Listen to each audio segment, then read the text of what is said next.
এক মুরব্বী লোক দৌড়াচ্ছিল ঊর্ধ্ব শ্বাসে, ছেলের সাথে পথে দেখা, ছেলে বলছে আব্বা এত জোরে কোথায় যাও? বলছে ওরে ভাই গরু হারিয়েছে।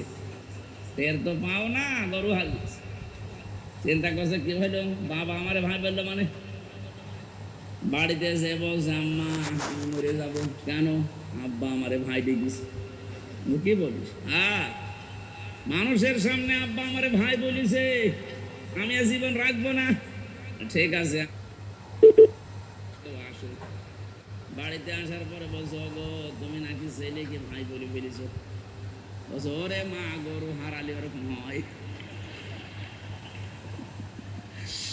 ৬০-৭০ হাজার টাকার একটা গরু হারিয়ে গেলে যদি ছেলেকে ভাই বউকে মা বলে ফেলে, এত বড় বিশাল সাজানো বাগান হারিয়ে গেছে, ওর মাথা ঠিক থাকে?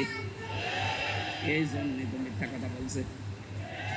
কি বলবে না বলবে এখন আর দিশা পাচ্ছে না।